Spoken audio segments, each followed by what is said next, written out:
ಇತ್ತೀಚಿನ ದಿನಗಳಲ್ಲಿ ಕರ್ನಾಟಕದ ಕೆಲವು ಜಿಲ್ಲೆಗಳ ನ್ಯಾಯಾಲಯಗಳಲ್ಲಿ ಬಾಂಬ್ ಬೆದರಿಕೆ ಬರ್ತಾ ಇದೆ ಅಂತಕ್ಕಂಥ ಸುದ್ದಿ ಹರಡಿದ್ದು ನಾವೆಲ್ಲ ವಕೀಲರು ಸಹ ಭಯಭೀತರಾಗಿದ್ದು ಇವತ್ತು ಮಾಧ್ಯಮಗಳಲ್ಲಿ ಕೇಳ್ತಾ ಇದ್ದೇವೆ. ವಿಶೇಷವಾಗಿ ಕೆಲವು ದಿವಸಗಳ ಹಿಂದೆ ಬಾಗಲಕೋಟೆಯಲ್ಲಿ, ನಂತರ ಮಂಗಳೂರಲ್ಲಿ, ನಂತರ ಬೇರೆ ಬೇರೆ ನ್ಯಾಯಾಲಯಗಳಲ್ಲಿ ಬೆದರಿಕೆ ಹಾಕ್ತಕ್ಕಂಥ ಕೃತ್ಯಗಳಿವೆ ಅನ್ನುವ ಮಾತುಗಳು ಕೇಳಿ ಬರುತ್ತವೆ. ಆದರೆ ಇವತ್ತು ಕಲಬುರಗಿಯಲ್ಲೂ ಸಹ ಒಂದು ಬಾಂಬ್ ಬೆದರಿಕೆ ಆಗಿದೆ. ಬಾಂಬ್ ಬೆದರಿಕೆಯಿಂದಾಗಿ ಜನರು ನ್ಯಾಯಾಲಯದಿಂದ ಓಡಿ ಬಂದಿದ್ದಾರೆ, ನ್ಯಾಯದಿಂದ ಹೊರಗಡೆ ಬಂದಿದ್ದಾರೆ ಅಂತಕ್ಕಂಥ ಸುದ್ದಿ ಎಲ್ಲ ಕಡೆ ಹರಡಿದೆ.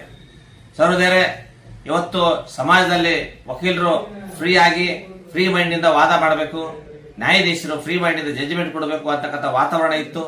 ಆ ವಾತಾವರಣಕ್ಕೆ ಧಕ್ಕೆ ತರಬೇಕಂತಕ್ಕಂಥ ದುಷ್ಟ ಕೃತ್ಯವನ್ನ ದುಷ್ಟರು ಮಾಡ್ತಾ ಇರತಕ್ಕಂಥದ್ದು ಈ ಎಲ್ಲ ಘಟನೆಗಳಿಂದ ನಮಗೆ ಗೋಚರಿಸುತ್ತಿದೆ.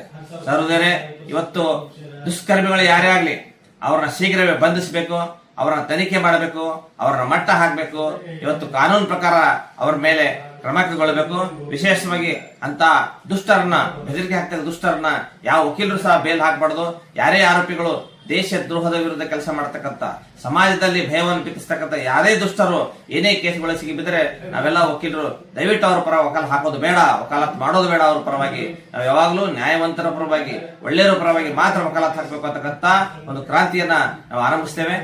ವಿಶೇಷವಾಗಿ ಇವತ್ತೇನಾಗಿದೆ, ಕಲಬುರಗಿ ನ್ಯಾಯಾಲಯದಲ್ಲಿ ಅಂದ್ರೆ ಗುಲ್ಬರ್ಗಾ ನ್ಯಾಯಾಲಯದಲ್ಲಿ ಜನರು ಇವತ್ತು ಭಯಭೀತರಾಗಿ, ಕಕ್ಷಿದಾರರು ಆಮೇಲೆ ವಕೀಲರು ಇವರೆಲ್ಲ ಭಯಭೀತರಾಗಿ ನ್ಯಾಯಾಲಯದಿಂದ ಹೊರ ಬಂದಿರತಕ್ಕಂಥ ಘಟನೆ.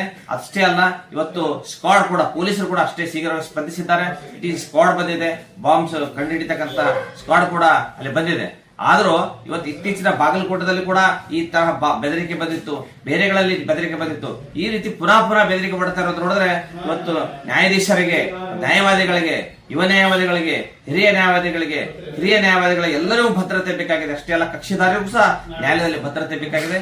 ಆ ಹಿನ್ನೆಲೆಯಲ್ಲಿ ಇಂತಹ ಭದ್ರತೆಯನ್ನು ಒದಗಿಸ್ತಕ್ಕಂಥ ಕೆಲಸ ಸರ್ಕಾರ ಮಾಡಲಿದೆ, ಮಾಡಬೇಕು ಅಂತ ಕೇಳ್ತೇನೆ. ಆದ್ರೆ ದುಷ್ಟರ ಮಟ್ಟ ಹಾಕ್ತಕ್ಕಂಥ ಕೆಲಸ ತಕ್ಷಣವಾಗಿ ದುಷ್ಟರ ವಿರುದ್ಧ ಕ್ರಮ ಕೈಗೊಳ್ಳಬೇಕು. ಅಷ್ಟೇ ಅಲ್ಲ, ನಾವೆಲ್ಲ ಯುವಕರು, ನಮ್ಮೆಲ್ಲಾ ವಕೀಲರು ನಾವು ಸರ್ಕಾರದ ಜೊತೆಗೆ ಇರ್ತೇವೆ. ಈ ದುಷ್ಟ ಶಕ್ತಿಯನ್ನು ಮೆಟ್ಟಿಲಿಕ್ಕೆ ನಿಮಗೆ ಸರ್ಕಾರಕ್ಕೆ ಸಪೋರ್ಟ್ ಮಾಡ್ತೇವೆ. ಆದ್ದರಿಂದ ಈ ಭ್ರಷ್ಟ ವ್ಯಕ್ತಿಗಳೇನಿದಾರ, ಈ ಏನು ಭಯವನ್ನು ಸೃಷ್ಟಿಸ್ತಾರಲ್ಲ, ದೇಶದ್ರೋಹ ಕೆಲಸ ಮಾಡ್ತಕ್ಕಂಥರಲ್ಲ, ದೇಶ ದ್ರೋಹಿಗಳನ್ನ ಮೆಟ್ಟಿ ಅವರ ಮೇಲೆ ಕಾನೂನು ಕ್ರಮ ಕೈಗೊಳ್ಳೋಣ.